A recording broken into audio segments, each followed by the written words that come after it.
Senhoras e senhores, bem-vindos a mais um episódio do Venture Fellows Podcast. Estamos encerrando a nossa primeira temporada. É muito triste que a gente está se despedindo de vocês. Quem sabe a gente volta, se você compartilhar esse vídeo com seus amigos, dê o joinha, dê o like. Enfim, eu vou passar a bola aqui para Bia. Bom, hoje a gente está com um convidado super especial, então seja bem-vindo, Rodrigo. Obrigado, prazer estar aqui com vocês e vamos nessa. Show de bola. Rodrigo, obrigado por aceitar o nosso convite. Você é um episódio especial, a gente tem um carinho especial por você, porque você foi uma das primeiras investidas ali do Fair Angels, né, da rede da qual eu faço parte, e o principal case aí de exit até agora, né, da nossa rede. Tem muita coisa pra gente aprender com você aqui nesse podcast. A gente separou algumas perguntas especiais aí, porque tem muito empreendedor que se inspira em você, e a gente queria pegar um pouco dessa inteligência, compartilhar com o pessoal que está assistindo, para que eles possam também montar suas startups e ter um impacto positivo aí na sociedade. E aí eu queria começar com uma pergunta, Rodrigo, da importância do storytelling, né, de contar histórias para você ter construído uma startup assim que você se formou no INSPER, né? Se eu não estiver enganado, você se formou em 2018... E em 2018 você montou o Conta Simples, que hoje é uma das grandes fintechs que a gente tem no Brasil, né? Foi, logo que eu saí da faculdade já estava querendo empreender e ali eu tinha que vender sonho, né? Porque no final do dia não tinha nada, não tinha um histórico de nada que eu construí, não tinha feito nenhuma empresa. Eu tinha um pouco da experiência das empresas que eu trabalhei durante a faculdade, trabalhei no comecinho da Stone, trabalhei em consultoria estratégica, mas assim, não foi nada de carreira, assim, eu não tenho carteira assinada, assim, não tenho carteira de trabalho minha, não tem nada. Então, como que eu ia convencer? Eu não sou um cara técnico, né? Que não é uma empresa de tecnologia, sem ser um cara técnico, você vai ter que ter gente de tecnologia do seu lado. Então, eu tive que começar a vender sonho. O primeiro sonho que eu vendi foi pro Fernando, meu sócio cofundador, que é o cara que construiu todo o negócio do zero, trouxe as pessoas para desenvolver as primeiras linhas de código. Depois, também não sou um cara muito de venda, assim, daquela venda, relacionamento e tal. Precisava de alguém para ir nessa linha de frente, que é o Gotti, meu outro sócio. Então, só ali eu já tinha que vender sonho para eles, né? Tinha que fazer o Fernando, ele trabalhava na Cielo, largar a Cielo, o Gotti estava na Acreditas, mudando ali um pouco da carreira, fazer o Gotti repensar os planos. E aí depois começa, né? Você monta o primeiro time, começa a contratar gente para também... Aí desenvolvedor, você vai trazer um desenvolvedor. Aí ele tem uma proposta para trabalhar no Google ou trabalhar com você que não tem nem escritório. E aí, como que se convence, né? Investidor, mesma coisa. Então, assim, no final do dia... independente até empreendedor ou quem quer chegar num alto escalão de alguma empresa, tem que saber vender, tem que saber ter uma boa narrativa, tem que saber ter bons argumentos, tem que saber contar história, né? E não é contar história de pescador, né? Que a gente fala história mentirosa. Não, tem que saber a pessoa engajar, né? Vender sonho, fazer o olho brilhar. Então isso é fundamental. E qual que foi os critérios que você utilizou para chegar até o Fernando e o Gotti? De onde que veio esse network, esse relacionamento? Cara, foi relacionamento que eu decidi construir desde o começo da faculdade. Então, me formei no INSPER aqui em São Paulo. Eu não sou de São Paulo, né? Cresci no interior de São Paulo, em Rio Claro. E aí, quando eu vim fazer faculdade aqui, eu entrei no INSPER. Eu olhei para lá e falei, nossa, aqui tem os filhos, os netos, os principais empresários, empreendedores, executivos do Brasil e é daqui que vai sair os próximos grandes empreendedores, os próximos grandes executivos, os próximos grandes políticos, né? Então, hoje todo mundo aqui é estudante, mas daqui 10 anos, daqui 20 anos, então a pessoa vai ser diretor de tal empresa, outro vai ser VP de não sei de que banco, outro vai ser um mega empreendedor. Daí eu falei... eu tenho que conseguir conhecer o máximo de gente possível durante a faculdade. E aí, como eu não era de São Paulo, então eu ficava na faculdade o dia inteiro. Me envolvi com entidade estudantil, me envolvi com um time de basquete, Então eu chegava na faculdade às 7 da manhã, ia embora às 9 ou 10, tinha que ir embora às 11, assim, eu abria e fechava. Mas assim, sempre me envolvendo com as pessoas, né? Então, a gente montou uma entidade lá no INSPER que chamava Liga de Empreendedores, e aí de lá saíram várias startups, inclusive. A gente teve vários mentores, o André Street fundou a Stone, Luiz Helena Trajano, Abílio Diniz, e assim, vários outros. A gente teve mentoria, Jorge Paulo Lema, teve mentoria com eles. E aí eu conheci uma galera, né? Então, aí depois de lá saiu a Shopper, que é uma outra grande empresa startup, Companhia da Consulta, Vita, o Ale que tá montando as Asos agora, ele tinha montado a Estudar na época. Então, assim, saiu daquele grupinho, a Carol da Costa, que tá com a Gal, né? Então, várias pessoas montaram vários negócios. E aí eu falei, tenho que conhecer o máximo de gente possível. E aí, quando eu fui empreender... eu tinha um amigo no basquete, que ele fazia pós lá no INSPER, um amigão meu ainda. E eu falei, ele era agente de TI. Eu falei, Caio, eu preciso que você me indique alguém de tecnologia, alguém que já tem uma certa experiência em mercado de pagamentos, que eu tô com uma ideia aqui de negócio, a ideia nem era conta simples ainda. E, pô, você conhece um monte de gente, cara. Você não quer me ajudar alguém que você tá no teu database aí? Me ajuda.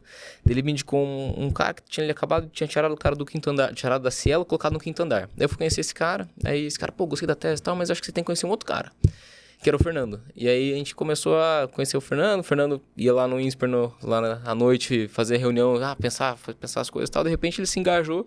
Chegou o momento, Fernando, acho que tá na hora de você largar a Cielo, cara, e vir pra dentro. Aí ele largou. E o Gotti, eu conheci ele numa ida que o André Street me convidou para ver o final do Recruiter PEX, ainda em 2014, final de 2014, a Estônia estava começando. E aí o Gotti pegou e o André me chamou pra ir. Aí a gente tava indo no ônibus e vai conhecendo o pessoal, porque foi lá em Angra. E aí nisso a galera que era candidato do processo começou a contar as histórias e tal. E eu sentei numa poltrona, o Gotti sentou atrás. E ali eu conheci o Gotti. O Gotti acabou entrando pra Stone, pra trabalhar lá, ficou 3 anos e meio. Eu acabei sendo convidado também pra ficar mais tempo. Eu fui convidado lá pra ver o programa, aí de repente o Augusto me convidou pra ficar trabalhando lá nas férias. E acabei ficando até um pouco mais que as férias. Então eu vi o Gotti entrar na Stone e aí eu vi ele fazendo a carreira lá. E aí quando eu fui montar a startup saindo da faculdade, que não era conta simples. Não, na verdade, eu montei essa startup, deu errado, eu comecei a conta simples, estava eu e o Fernando, eu falei, Fernando, precisamos de um terceiro sócio aqui, e nisso eu lembrei do Gotti. Falei, pô, o Gotti é um cara muito bom, um cara de venda, distribuição, deixa eu ver o que ele tá fazendo. Mandei uma mensagem, Gotti, pô, faz tempo, como tá, não sei o quê. Ele, pô, eu tô aqui no movimento de transição, eu tava na Acreditas, ele tinha ficado na Acreditas. Cara, mas topo tomar um café, vamos tomar um café. Aí a gente foi tomar um café, contei a ideia, daí ele, pô, animal, não sei o quê, quero investir. Eu falei, não, Gotti, não preciso de investimento. Eu precisava, mas eu precisava dele como pessoa, né? Pra ser o terceiro co-founder ali. E aí foi meio que natural. Ele, pô, tem uma cadeira aí pra eu sentar junto e trabalhar com vocês? Eu falei, a gente tá lá no cowork, né? Cowork, né? A gente tá lá na biblioteca do INSPER. Cadeira tem. Cadeira tem. Se você quiser, vai lá. E aí ele apareceu lá e aí começa, pô, vamos falar com o cliente, vamos entrevistar, vamos fazer pesquisa de mercado e vai. E aí, de repente, ele trabalhou uns 4 meses, meu time. Assim, sem perguntar de salário, sem perguntar de equity, sem perguntar de nada. Só porque ele tava no embalo do negócio. E aí eu falei, pô, tá na hora de formalizar esse negócio. O Gotti é um co-founder. E aí a gente formalizou. Então, assim, o meu networking veio muito da época da faculdade, mas também muito de eu ter uma intenção de conhecer muita gente. Então, assim, não sei se alguém tá escutando aqui esse podcast, mas tá na faculdade, tá... Cara, conhece gente que vai abrir porta, que vai ser um caminho que vai te trazer ganho, sem sombra de dúvida. Até puxando o gancho, essa é um pouco da minha história do Gympass também, porque o Gympass, quando eu entrei, não tinha nem 30 funcionários. E lá era no network também, porque os fundadores tinham feito fé. Ah, e aí entendi. Eu era o bicho dos fundadores, né? Aí eu falei, pô, chama o Juninho, né? Meu apelido é Juninho. Ele falou, chama o Juninho aí, vamos conversar. E aí o Juninho depois puxou outras pessoas da minha rede network e teve o efeito de rede, né? Efeito de rede, é isso aí. É isso aí, não. Tem gente que tá com a gente lá na Conta Simples, que são sócios lá do começo, que tem uma sociedade até relevante, que veio desse network effect aí. E é muito legal, porque você vê as outras pessoas que estavam ali, não necessariamente estão junto com você empreendendo, mas você vê também formando as outras redes, e essa rede ela vai só se expandindo. E aí vira aquele negócio que você fala assim, uau, eu tô a um contato, eu tô com contato direto de qualquer grande empresário, qualquer grande empreendedor aqui no Brasil, né? E aí depois que você consegue isso, é um baita ativo se você souber usar, né? Então... E, bom, aproveitando que você puxou esse gancho do time, né? Como que foi a estratégia para vocês construírem um time, né? Você falou que o Fernando olhava mais para a parte de TI, o Gotti olhava para a parte de vendas. Qual foi a estratégia para você compor os times e como que esse time evoluiu, né? Desde o comecinho até hoje? Eu acho que foi uma coisa que a gente fez muito bem feito desde o início. A gente definiu muito bem qual era o papel de cada um. E eu acho que quando tem sócios com complementaridade, skills muito parecidas, isso é mais importante ainda, porque se os dois são bons em modelagem e finanças, e aí os dois pegam para tocar o financeiro, vai dar pau. Os dois são perfil de distribuição, vendas, e os dois querem fazer isso, vai dar pau. Então, assim, no nosso caso, o Fernando era o cara de tech, produto, era o que sabia falar a linguagem dos desenvolvedores, da turma de tech mesmo, que conseguia traduzir o mundo dos negócios para uma tecnologia e vice-versa. O Gotti é o cara de venda, cliente, relacionamento, ele começou a carreira na Oracle, né? Então, a escola Oracle de venda e vai. E eu sempre fui o cara mais de finanças, estratégia, porta para fora, ter um pouco mais de uma pegada de visão a longo prazo.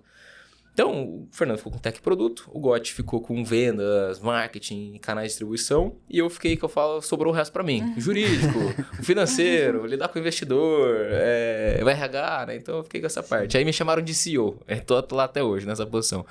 Mas foi meio que isso. E aí, mas foi fundamental, porque duas coisas que a gente fez, definir bem os papéis, né? Então, o Gotti, Fernando, eu, cada um tinha muito claro cada um fazia. E do outro lado, definir muito bem quais eram os nossos valores, né? Como fundador, né? Senso de urgência alta, olhar para o cliente, não deixar as coisas, o problema ficar postergando ali, não atacar o problema, sonhar grande, ser agressivo e assim, trazer gente que tem esse perfil. Então, a hora que a gente define bem esses valores e tem essa complementaridade de skill e a ambição é a mesma, gera uma liga muito importante.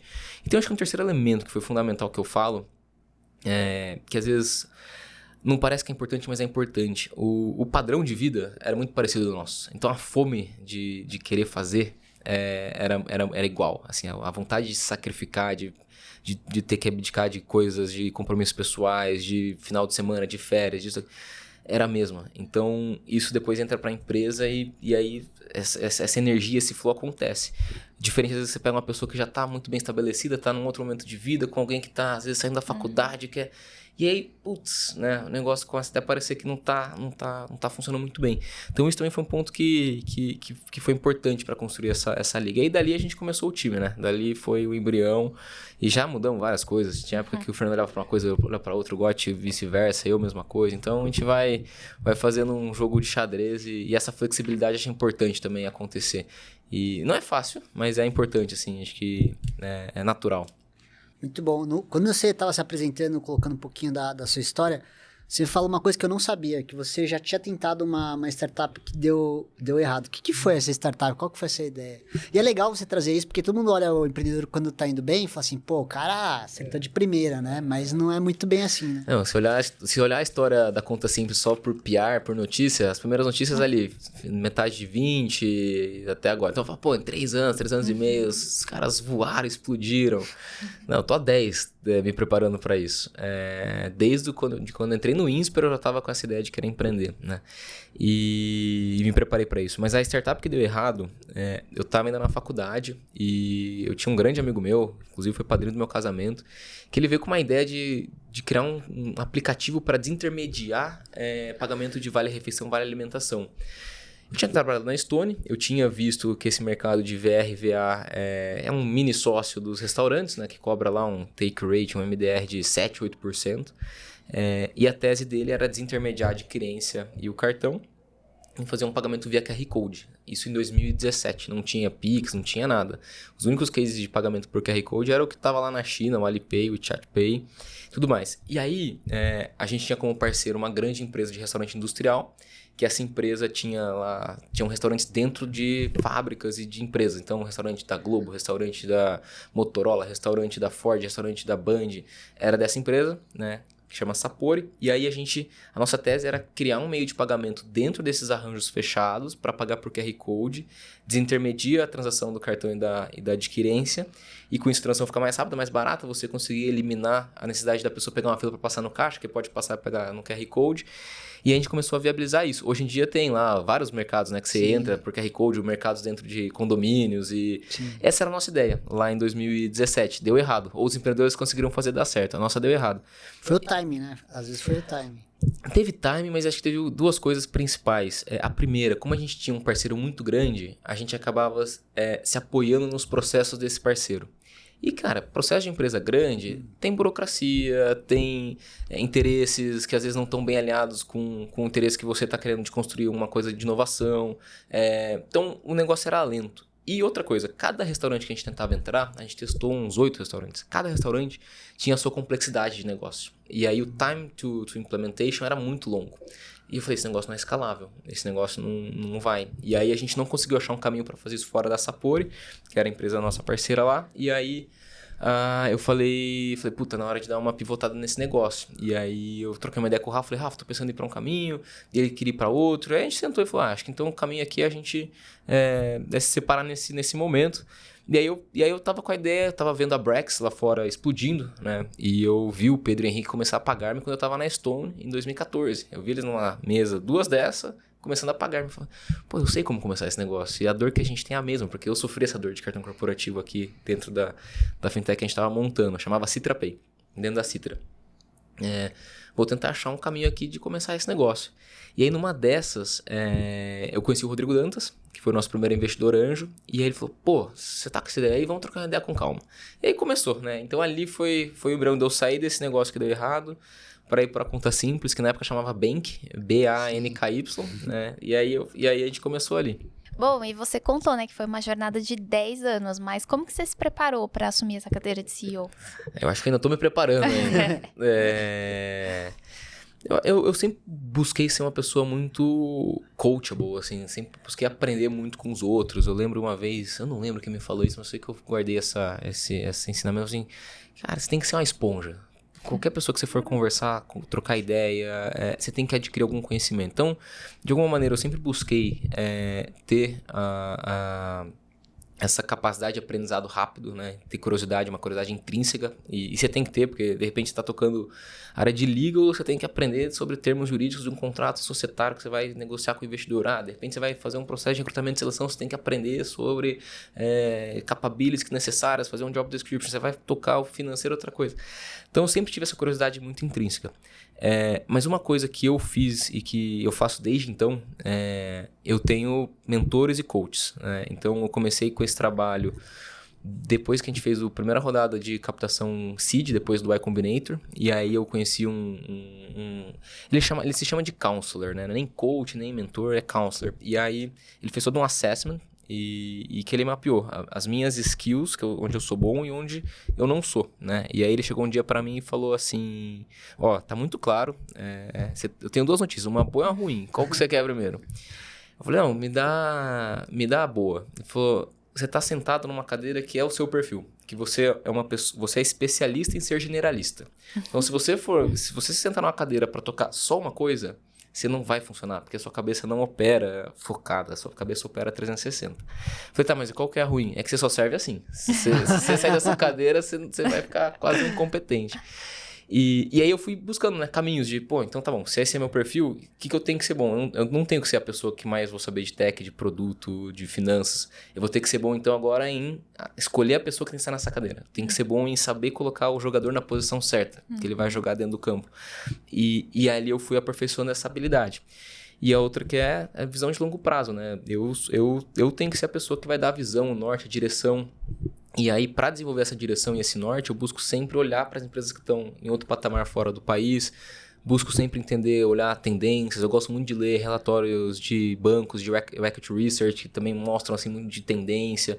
Então, tem que ter um lado analítico de saber conectar pontos de dados, de coisas que estão acontecendo. Falar assim, isso aqui tá cheirando que vai acontecer tal coisa. Eu lembro muito bem, quando surgiu o Pix, eu falei, nossa, daqui a pouco vai surgir um produto aqui que eu chamava de o Pix, o app de Pix Crédito, que em vez de ser um cartão, como o Pix, ele operações via QR Code, e as maquininhas estão gerando QR Code, você pode imprimir um QR Code, qual que é a diferença de você fazer o pagamento por um cartão ou por um Pix? Nenhum. A diferença é que tem que ter alguém dando um crédito, uma confiança da pessoa pagar, e aí depois lá no final vai pagar uma fatura dentro de um aplicativo, mas que não precisa ter cartão, bandeira, nada do tipo.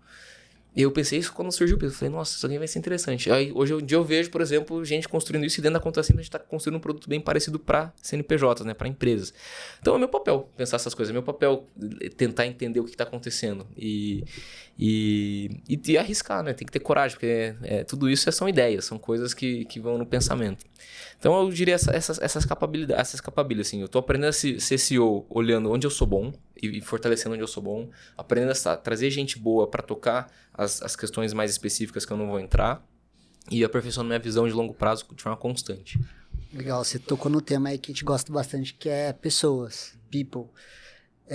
A gente, em um dos episódios que a gente gravou, quem quiser ouvir aí, só dar uma olhada no nosso histórico, a gente falou muito do diferença de perfil de profissional que precisa estar na startup num determinado fase de financiamento da empresa, né? Então, você tem aqueles que são mais adequados para um seed, anjo, outros que são mais adequados ao Série A e o Série B. E uma das capabilities que você falou que são mais importantes para você, para construir conta simples da forma como ele é hoje, é saber escolher as pessoas. Então, eu tenho 2 perguntas aqui para você. Primeiro como que você fez para se capacitar para escolher as pessoas certas? Tipo, se você recolheu algum conteúdo acadêmico ou foi via mentores, conselheiros. E 2, como que você tem visto esse movimento dentro de conta simples? Porque, por exemplo, no Gympass, eu lembro muito bem que no Seed Série A a gente tinha determinados perfis de pessoas que hoje já não estão mais lá. Por exemplo, eu mesmo, né? Para algum determinado momento, para mim, eu fui super relevante para o Gympass. Chegou um momento que talvez não fosse a melhor pessoa, né? Como que você enxerga e como que você desenvolveu essa capability? Eu acho que vou começar como eu desenvolvi. Até fiz um post recentemente no LinkedIn. Eu joguei basquete minha vida inteira, né? Dentro do basquete, minha posição era armador. Eu sempre fui armador do time e, em alguns momentos, capitão. Nessa posição, uma posição que eu tinha que constantemente estar lendo o jogo, o que a defesa adversária estava montada, qual era a estratégia, e como que eu deveria dar os comandos do nosso ataque acontecer, dependendo de como que ia rolar. Então, essa parte mais estrategista. E a outra é a personalidade das pessoas, né? Eu aprendi dentro do basquete que cada ser humano reage de forma diferente para um mesmo contexto, para uma mesma situação. Então, eu lembro, por exemplo, que a gente ia jogar, às vezes, um jogo fora de casa, com uma torcida super agressiva e que xingava e aquele caldeirão, aquele negócio. E eu via que tinha jogador que, no dia anterior, no treino, comia a bola, arrebentava. Aí chegava no jogo, via aquele negócio, bom, murchava. E tinha jogador que crescia, que falava, não, gosto disso. Sei lá, aquele jogo que não tinha torcida nenhuma, o cara tava, não. Aí a hora que vinha, o caldeirão crescia. Falei, opa, então tá. Então eu entendi que tem pessoas que... Então eu comecei a buscar entender qual que era a personalidade de cada pessoa, como que cada pessoa se motivava, né? Então esse é um ponto importante. A segunda, eu sempre busco olhar mais para as habilidades skill cross, skill comportamental, do que skill técnica. Para mim, um no-go de uma pessoa para entrar na conta simples pode ser, às vezes a capability técnica que a pessoa tem não faz sentido, mas se ela tem a capability técnica, mas não tem a capability, o skill comportamental que a gente precisa, a forma de pensar, a cultura, já é um no-go direto, né? Então isso é importante. Como que você aprende e como que você vê isso? Tem muitas perguntas que eu acho que dá pra você trazer de experiência prática que a pessoa teve. Me explica como que você saiu de tal situação, que é algo relevante na sua vida que você entregou e você realizou, por que isso é importante. Então, assim, tem muitas perguntas, parece até papo de terapeuta, assim. Então, isso é importante. E eu faço terapia, eu fiz terapia, é muito importante também, porque o autoconhecimento é fundamental para você se conhecer, para conhecer os outros. E do outro lado, referências, né? Eu acho que quando você tenta buscar olhar a pessoa com o olhar de outras pessoas que já conhecem aquela pessoa, né? Você consegue validar coisas que, às vezes, numa entrevista você não consegue pegar. Então, eu tento olhar para as pessoas dessa forma, né? Então, e tem um outro ponto, que esse é um ponto não tão falado, mas que tem que ser levado em consideração, que é o feeling. Tem um negócio que, às vezes, tem uma que bateu. Tem um negócio que tá te incomodando, tá assim... Você já sabe, você contratou uma pessoa, os 2 primeiros meses, o primeiro mês já não engrenou, você já sabe que o negócio não vai, né? E às vezes a gente, como empreendedor, tenta, síndrome de querer controlar tudo, né? Tentar ter tudo ao seu alcance, conseguir ser capaz de fato, tenta mudar a situação, tenta fazer com que a pessoa vai ter um processo de adaptação na cultura da empresa que você acredita. E não acontece, né? Não acontece. Então, um negócio de conseguir, assim, mapear muito bem é muito importante. E aí a skill técnica, dá pra fazer case, dá pra fazer entrevistas mais técnicas de, sei lá, aquisição. Me conta aí como você estruturou o funil de aquisição no começo da empresa que você passou e como que foi, que ferramenta que você usava, como que você mensurava resultado. Aí você consegue entrar nesse técnico. Agora, do outro lado, eu acho que tem que ter um papo mais... Tem que ter um feeling ali que é importante. E sobre a evolução? Como que o pessoal que estava no começo... Da evolução. É natural.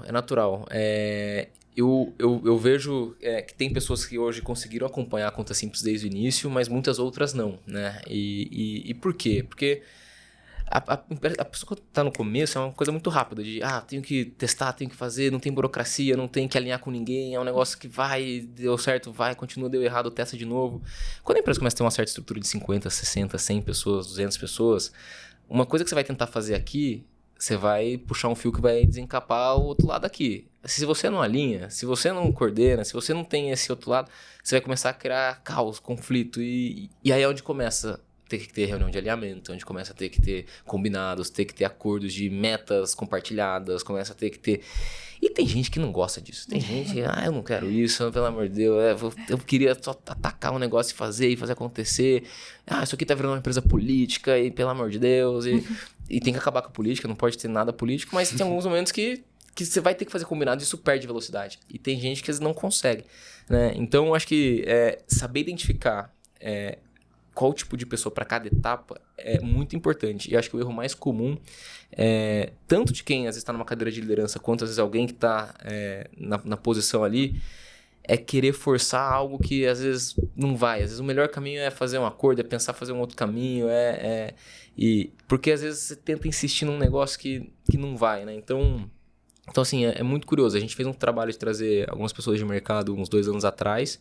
Foi muito bom, porque a gente trouxe uma competência para a empresa, uma capacidade de visão, Assim, meu trabalho ficou muito mais fácil, de um lado. Que era o lado de conseguir dar as diretrizes de qual que era a direção de cada time, desenvolver pessoas, de desenvolver carreira das pessoas, fazer com que as pessoas, de fato, evoluíssem. Mas, de outro lado, deu um trabalho porque a cultura da empresa mexeu, né? As pessoas chegaram... Eu lembro o Fernando é meu sócio. O Fernando trabalhou na Cielo um bom tempo e a gente precisava trazer os primeiros desenvolvedores, né? E aí eu falei, Fernando, e aí, cara? Quantos devs a gente já conversou? Cadê a turma? Daí ele, não, tô vendo aqui e tal. Eu falei, cara, mas tá lento. Ele falou, mas o que eu faço? Eu falei, cara, o que você faz? Cara, sei lá, vai lá na FIAP, vai lá no AMB Morumbi, vai lá na USP, vai lá na Poli, eu não sei onde tem curso de ciência da computação, engenharia da computação. Cara, dá um jeito, conversa com a galera. Sei lá, faz um workshop, faz um hackathon, faz alguma coisa. Ele, não, vou pensar, vou fazer. Falei, claro, Fernando, sabe por quê, cara? Na Cielo você ligava pro RH, falava, RH, eu preciso de um desenvolvedor front, um desenvolvedor back, um júnior e um pleno. Tá bom. Qual linguagem? Preciso de Java, preciso de React. Tá bom.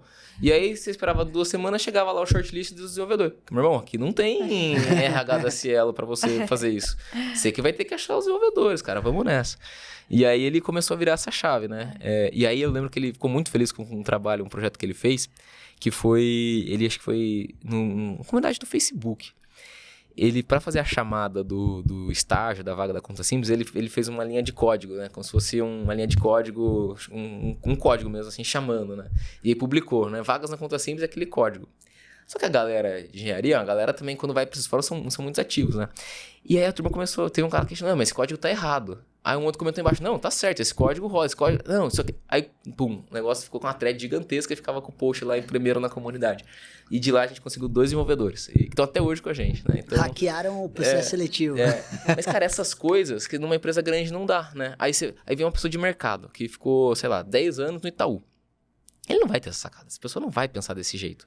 Ele vai pensar de fazer o processo formal, né? Então... Como que você junta esses 2 tipos de pessoa? Tem hora que vai dar pau, entendeu? Tem hora que não vai funcionar. E a capacidade de adaptação também tem que ser rápida, né? Eu tô lembrando do papo que a gente teve com a Mari.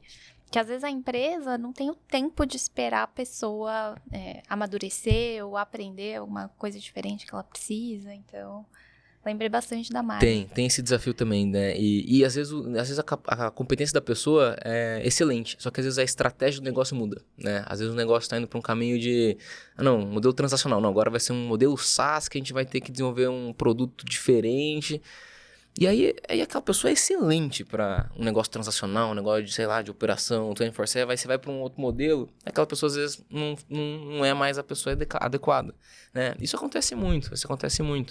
E eu acho que faz parte, assim, o legal de trabalhar em startup é isso, que você vai estar exposto a diferentes contextos muito rápido, com assim, uma curva de aprendizado que você vai ser forçado a crescer rápido, né? E caótico, né? Eu acho que é isso. A pessoa tem que gostar de ser puxada e tem que gostar de caos, porque tem caos constante, né? Então isso faz parte. E, Rodrigo, tem um papo que é muito difícil quando você monta uma startup, né? Que é a divisão do equity entre os founders. Existem várias teorias aí, a gente até falou um pouquinho sobre isso com a Marina Paixão da Melvi, quando ela esteve aqui. Não sei se você quer compartilhar também, como que foi essa decisão para vocês equilibrarem os pratinhos de remuneração de longo prazo, de curto prazo? Se de largada já sabia que vai ser 1/3 para cada um, nem sei se foi isso que vocês fizeram, né? Como que foram os critérios, né? Como que vocês fizeram isso? Cara, quando a gente começou eu e o Fernando, e aí 50-50.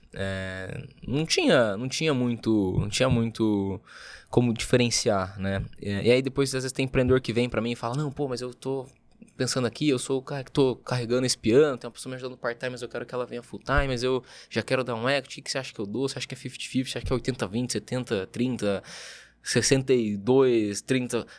Falei, cara, vou te falar um negócio. Você decidiu e acordou a participação com esse teu co-founder. A hora que você chega na tua casa, tomou seu banho, vai deitar e vai dormir. Você põe a cabeça no travesseiro tranquilo com a decisão que você tomou e com a separação que tem? Porque se você chegar e separar 50-50 e você não estiver confortável com isso e carregar isso, cara, pra sempre, esse é um peso que você vai ter que conviver e você vai falar, putz, tá, você vai achar injusto e tal. Então, assim, toma a decisão em cima do que você acha que é justo, dado o contexto atual e pensando qual é a relevância dessa pessoa na empresa e como que você vê pro longo prazo. Tá, mas e se a pessoa não acompanhar a curva, não sei o que e tal? Conviva com a decisão que você tomou. Se você tá tranquilo, é o melhor caminho, né? Eu lembro uma vez o Diego da Acesso. O Diego da Acesso teve um problema. Ele começou único agora, né? Ele começou o negócio e aí ele tinha um sócio, esse sócio veio a falecer, o sócio logo no começo. E aí aquela participação ficou para a esposa, era uma participação relevante da Único, né? E aí essa participação ficou. E aí ele sempre escutando, você tem que resolver isso, tem que resolver isso, tem que resolver isso. E ele carregando aquilo. Aí chegou um investidor, não lembro qual, falou assim, eu falei, Diego, é o seguinte, cara, esquece esse problema. Aprenda a conviver com o que aconteceu, você não vai mudar a realidade, e é isso, né? E depois, em algum momento, ele conseguiu negociar, ficou bom para aquela pessoa que tinha aquela participação relevante da empresa, depois o Diego conseguiu também achar mecanismos. Então, assim, eu acho que no começo, eu sou da teoria de não tentar ficar criando muita regra, assim, eu acho que a hora que você cria muita regra, você abre pretexto para qualquer coisa que acontecer que gera desconforto, tirar o negócio da gaveta e falar, não, mas a regra 2.3 diz que... Cara, tem que ser confortável pra você, tem que ser confortável pra outra pessoa. O Gotti nunca pediu... quando ele começou a trabalhar, ele não veio falando de qual percentual. E quando a gente ofertou o percentual pra ele entrar, era um percentual... Como a gente tava um pouco mais tempo do que ele no negócio, a gente tinha dado passos, talvez, de maior risco antes dele. Então a gente ficou com um pouco mais de participação. Só que a empresa foi crescendo, a hora que você começa a emitir ação, vem rodada e tal. A diferença da proporção que eu e o Fernando tinha para que o Gotti tinha... Tava já uma diferença, que a hora que eu olhava, nossa, isso aqui ficou desproporcional. O Gotti ficou com menos, assim, do que ele deveria ter. Eu cheguei no Fernando e falei, Fernando, cara, acho que tem um negócio aqui que a gente tem que endereçar. Cara, o Gotti é um co-founder igual a gente, tá aqui X anos igual a gente. A diferença é que ele entrou 4, 5 meses depois do que a gente começou a conta simples. Só que, cara, olha a diferença desses 4, 5 meses que ele tem pro que a gente tem, pro que ele tem agora colocando o negócio no longo prazo. Cara, eu não acho que tá certo isso. Eu acho que não tá fair, não tá justo. Acho que a gente tem que fazer... E é muito comum, né? Startup, quando levanta a rodada, emite um pool de ação, faz refresh, e às vezes faz refresh para founder. A gente, no Series A, a gente tinha negociado um pool para ser refresh para os founders. Eu falei, Fernando, vamos pegar esse refresh, cara. Esse refresh vai ser pequeno, vai ser pouca coisa pra gente. A maior parte vai pro Gotti. E aí vai ficar um percentual muito mais equilibrado. E a gente fez isso. Cara, melhor decisão que eu tomei, porque, assim, não tô mais no negócio de, eu tenho que ter mais 1%, mais 2%, mas senão vira mesquinharia, vira ganância, e no final, acho que esses não são valores de uma empresa que as pessoas se dedicam para trabalhar, querem estar. Se você joga só esse jogo, vira um ambiente... E a hora que a gente chegou e falou, Gotti, tá aqui, cara, eu e o Fernando conversamos, a gente acha que esse é o justo. Pô, ele não esperava, né? Ele não tava esperando, ele não pediu. Então... E aí você fala, o que é o certo? Cara, pra mim o certo é a hora que você coloca a cabeça no travesseiro e você tá tranquilo com a decisão que você tomou, entendeu? Esse acho que é o certo. E Rodrigo, passando agora a bola pros investimentos, né? Tipo, você passou por uma rodada anjo lá junto com o Fé Angels e foi evoluindo ao longo dessa jornada. Como que foi a governança de dados? Como que você estruturou esses dados? E quais foram os dados mais importantes para você conseguir trazer a atenção dos investidores para continuar dando combustível por conta simples seu, que está se tornando hoje, né? E crescendo. Eu acho que dados é um negócio que eu brinco, eu sempre fui tarado por dados, assim. Eu preciso ter um dashboard, eu preciso ter algum painel para acompanhar, onde eu consigo... Porque como o negócio é tecnologia, Cara, você não sente. Você tem uma loja no shopping, você vê o movimento. Entrou, saiu, venda, foi no caixa, a pessoa gostou da roupa, olhou, né? Tem um restaurante, você tem empresa de operação, você vê. Cara, a tecnologia você não tá vendo. Você não tá vendo o cliente usar seu aplicativo ali. Você não tá vendo ele pagando, usando o cartão. Você não tá vendo ele tentando usar, fazendo login e dar problema, né? Então, eu sempre desde o começo busquei entender os dados. Agora, você tentou criar um dashboard, Power BI super complexo. Não, Excel. Tinha um Excel que eu rodava até uns 2 meses atrás, 3 meses atrás, que eu imputava os dados manualmente, que eu pegava de outras databases, colocava lá que já dava, tinha um esqueletinho que um estagiário em 2019 tinha montado para mim. E era, assim, os principais métricas, receita, TPV, conta aberta, né? E eu deixei aquele material vivo e eu atualizava por quê? Porque o fato de eu ir lá, olhar, atualizar, eu me forçava a entender o que estava acontecendo. Conversão porque caiu, porque subiu, né? E aí, isso no começo foi, assim, modelo super raiz, Excelzão e vai, imputa manualmente. E aí a empresa começou a crescer. Quando a empresa começou a crescer, as áreas começaram a demandar dados, né? Principalmente a área de operação, suporte, aquisição, venda, relacionamento com o cliente. E aí essas áreas começaram a criar os seus próprios dashboards, seus próprios mecanismos ali, né? Então começou a ter o que a gente brinca o IntOps, as pessoas de Ops, né? O RevOps, o SalesOps. E aí eu comecei a ver que estava começando a criar um negócio perigoso, porque cada um estava montando a sua arquitetura com o seu modelo. E aí, beleza, o time de relacionamento com o cliente tinha uma métrica de churn lá. E o time de finanças que fazia RI, né, com o investidor, também tinha uma métrica de churn. Qual que é o cálculo desse churn e qual que é o desse? Não é o mesmo. Sim. O conversão, conta aberta... Opa, tem critérios diferentes. Os KPIs, a gente está falando dos mesmos KPIs de forma de olhar diferente. Isso é um problema, porque depois é a interpretação do dado que é o mais importante. Se o dado que você está olhando está diferente, você vai interpretar ele de forma diferente depois. E aí eu tomei uma decisão, que foi uma dessas pessoas que entrou com a gente lá no começo para meio que estruturar a área de suporte. É um cara que estava fazendo pós em dados. E eu lembro que ele chegou na empresa, a empresa tinha 12 pessoas. E ele falou para mim, cara, precisamos de um data lake. Eu falei, não precisamos de Data Lake. O Data Lake é o Excel e, cara, vai. E aí só que aquele negócio que precisamos de um Data Lake, eu falei, não, mas me explica aí, por que a gente precisa de um Data Lake? Daí ele contou, por que isso? Porque tem que ter o padrão de dados, porque tem que ter uma fonte única, um single source of truth das informações e tal, não sei o quê. Eu falei, não, isso faz sentido. Acho que não agora, mas faz sentido.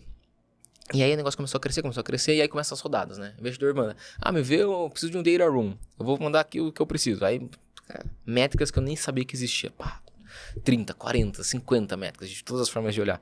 E aí a gente começou a coletar aquilo, né? A gente, com o time financeiro ali e tal. E eu comecei a ver o trabalho que dava pra juntar todos esses dados. E aí eu falei, não, acho que agora tá na hora da gente tomar uma decisão aqui de centralizar. Daí eu falei, Nassim, cara, você acha que você cumpriu sua missão nesse papel?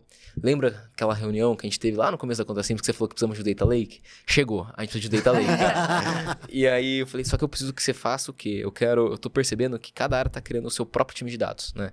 Então, o time de tecnologia e produto tem o seu time de dados, o time de vendas tem o seu time de dados, o time de marketing tem o seu time de dados, o time de operação tem o seu time de dados. Cara, vai dar pau, né? Eu quero que você seja o cara que vai centralizar todas essas informações num data lake único e vai garantir que a métrica que a gente olha tenha a regra de cálculo específica, exata, e não comece a ter 2 formas de calcular churn, 2 formas de calcular conversão, 2 formas de calcular retenção, 2 formas, 3, 4... Precisei centralizar e criar isso. Eu criei isso, a gente fez esse movimento no começo do ano passado, 2023. E ele, mas como assim? Eu nunca fui um cara de dados. Eu falei, não sei, você é um cara que aprende rápido. Você que deu a ideia? Você que deu a ideia, agora você vai. Ele falou, não, o desafio eu gostei demais. Eu gostei demais do desafio. Eu falei, não, cara, então você tem meu apoio. Cara, o que você precisar, a gente acha mentor, busca pessoas pra te ajudar. Os primeiros 3 meses, ele... Cara, e aí depois no quarto, quinto, ele começou a achar os caminhos, começou não sei o quê. Então hoje a gente tem uma estrutura única de dados para a empresa inteira. A gente colocou como uma premissa do negócio ser data-driven, porque a gente começa a ter milhões de informações sendo trafegadas diariamente, semanalmente, mensalmente dentro da Conta Simples. E a nossa capacidade humana de interpretar dados é super limitada. Então a gente tem que ter uma empresa que toma decisões baseadas em dados e dados profundos, com contextos e claros. Então, a gente colocou isso como premissa, ser data-driven, e a gente tem uma área de dados que centraliza todas as informações e provê as informações para a empresa como um todo. Então, assim, e aí, qual que é o desafio dessa área, né? Eu falo assim, tem que tomar cuidado que essa área não pode virar uma área de tirar pedido, né? Porque senão as pessoas olham para a área de dados e falam assim, não, eu preciso de uma análise que a conversão tem que cruzar com tal coisa. Eu preciso de uma análise da retenção do produto. Cara, não, você tem que criar ferramental para que essas áreas consigam elas mesmas, dentro do Data Lake que a gente criou, né? E aí ele começou a puxar tudo isso e vem fazer um trabalho fantástico. E é um trabalho, assim, também infinito, né? Porque quanto mais a gente cresce, mais dados a gente trafega, mais forma de olhar a gente vai, quanto expande o modelo de negócio, tem novos dados para olhar. Então é um trabalho infinito. Mas foi um pouco desse processo. No começo é Excelzão, input manual e vai. E como que a sua rodada de anjo, seed, série A, influenciaram até você chegar na rodada de série B, né? O que aconteceu em cada uma delas, em especial, que você fala, isso foi fundamental em cada estágio pra gente chegar aqui onde a gente está hoje? Eu acho que no Seed, a gente conseguiu achar uma via de crescimento muito rápido, né? Então, a gente fez um anjo. O anjo é uma rodada que você não tem nada. E o pessoal lá, o Jonas do FED que entrou, assim, acreditou demais. Sou eternamente grato, porque tem que ter coragem para investir na empresa naquela fase. E aí a gente pegou aquele dinheiro e começou a montar o primeiro produto, né? E aí com aquele dinheiro a gente conseguiu achar as primeiras vias de crescimento, né? O cartão corporativo para empresas mais digitais, e vamos nesse caminho. E aí quando a gente achou o Product Market Fit, o negócio explodiu. Pum. Então quando a gente foi fazer o Seed, a nossa curva de crescimento, e foi logo após o Y Combinator, tá um negócio assim... Cara, aquele negócio que você fala, cara, como que eu controlo esse crescimento? Não tinha nem como prever o crescimento do próximo mês, porque era um negócio que era avassalador de crescer. E aí, então, isso foi determinante no Seed. No Seed pro Series A, foi rápido, tá? A diferença de tempo. A gente levantou o Seed, fechou em setembro de 20, em agosto, foi um ano, assim. Em agosto de 2021, a gente já tava com o term sheet assinado do Series A. Mas o que foi importante? Essa curva de crescimento, ela continuou acontecendo. Ela continuou sendo acelerada, com uma coisa diferente. A gente começou a ter mais estrutura de time. Eu comecei a investir, trazer algumas pessoas, montar algumas áreas que a gente não tinha. Então, a gente começou a ter mais ferramenta e mais capacidade de ter uma linha de fato, de entender qual é o input, qual é o output e começar a ter uma certa previsibilidade. Então, quando veio o Series A, a gente falou, a gente tem um capital aqui que se a gente colocar nessa máquina vai sair tanto, e isso é importante. Porque no crescimento do Seed, é um negócio incontrolável, é um negócio que ele acontece, viralidade, vai... No Series A, você começa a ter que ter máquina de venda, máquina de relacionamento, máquina de construção de produto. E aí você precisa de gente, você precisa ter esteiras. Você começa a trazer um pouco de burocracia, começa a trazer um pouco de processo, né? E aí o desafio é como que você vai eliminando as burocracias e deixa só os processos que são importantes. E é um ponto importante, tanto no Seed, quanto no Series A, quanto no Series B, a empresa estava break-evada. Então, financeiramente, a gente não precisava do capital. No Seed a gente tinha break-evado a empresa, no Series A a gente operou no break-even. Eu lembro que o Justin, né, que foi o líder do Series A, a gente tinha assinado o term sheet, ele não tinha ainda, o dinheiro não tinha caído na conta, porque faltava a diligência, né? E aí ele falou assim, não, vocês estão break-evados, o dinheiro já tá dentro da conta, já começa a fazer testes mais agressivos de marketing, já aumenta o payback de vocês tá muito bom, o CAC tá muito bom, tem espaço para ser mais agressivo, não tem problema se queimar um pouco mais, vai, né? E a gente começou a acelerar a marketing. Então, no Series A, o que os investidores queriam ver essa empresa tem uma atração interessante. Se ela colocar mais dinheiro em growth, ela vai crescer mais rápido, mesmo que perca eficiência, né? Então eles querem isso. No Series B, o que foi importante? De novo, empresa break-evada, gross margin alta, né? A gente tá com gross margin alta, nosso modelo consegue ter uma margem bruta alta, mas ver que a empresa está preparada para expandir o modelo de negócio, para novos produtos, novos clientes, entender que, beleza, tem uma receita já relevante nessa linha principal, mas se a empresa consegue abrir mais 2, 3, 4 frentes de produto, ou consegue ir para um outro perfil de cliente, tem potencial para duplicar, triplicar, quadruplicar esse negócio, né? Então é nessa fase que a gente está agora, né? E assim, é outro desafio, é outro momento que a gente está passando. Mas no final do dia, todos eles têm uma coisa que é em comum, é crescimento, né? Todos eles é crescimento. Só que são crescimentos de forma diferente. O Seed é aquele crescimento louco. O Series A é um crescimento que já é mais controlado. O Series B já é um crescimento estratégico, né? Já a conversa de assim, que mercado que eu posso abrir? Será que está na hora de internacionalizar e ir para outros países? Será que agora está na hora de expandir para um outro produto, né? Então, e aí os investidores do Series B, ele quer ver um modelo de negócio que para de pé, que é um negócio que financeiramente é sustentável, uma musculatura de time, de estrutura, de capacidade de pessoas, de conseguir expandir e ele vai querer olhar se a empresa consegue atrair gente boa, consegue atrair time bom, né? Construir time é fundamental. E aí ele vai olhar para isso. Aí tamanho de mercado é importante ser grande, porque daí você tem que ter essa possibilidade de conseguir expandir, né? Então, Então é isso. Aí do Series C eu ainda não sei, depois eu volto aqui pra te responder. Aí tem que voltar, muito bom. Infelizmente, estamos chegando ao final. Foi muito bom. Mas antes de encerrar, a gente sempre pede uma indicação de um filme ou de um livro pra compartilhar com o pessoal que tá assistindo. Ou série, ou viagem. Eu sei que você gosta de viajar. Série, viagem, viajei agora em Lua de Mel, né? Mas antes não tava viajando muito. Série, vou indicar uma série e um livro. A série, eu gostei muito do We Work, We Crashed. Essa aí tem que olhar, tem que assistir, muito boa. Era, acho que na Apple TV que passava. E um livro, eu li vários livros e continuo lendo vários livros, mas um que em especial que acho que conecta, pelo menos assim, com a forma que eu entendi de montar negócio, chama Garra, da Angela Duckworth. É um livro de ela é uma pesquisadora acadêmica que ela começou a fazer um estudo científico de entender que os melhores alunos que passavam, seja na faculdade ou seja às vezes num esporte, os melhores não necessariamente eram os que eram mais bem-sucedidos. E os mais bem-sucedidos tinham um componente diferente dos que vieram mais bem avaliados no início, que era esse coeficiente de garra, de grit, que ela chama, né? E ela tem toda uma metodologia de que é essa garra, né? Então ela fez estudos, por exemplo, em academia militar, estudos em faculdade, estudos em times de alta performance. E eu li aquilo e falei, beleza, é isso, garra, vamos pra cima. Muito bom. Rodrigo, muito obrigado aí pela sua presença no nosso podcast. Espero que vocês tenham gostado aí do nosso episódio aqui no Venture Fellows. A gente está acabando essa primeira temporada. Se você gostou e quer que tenha a segunda temporada, não deixe de compartilhar, por favor. É muito importante para a gente continuar fazendo esse trabalho para vocês. Deixa o joinha.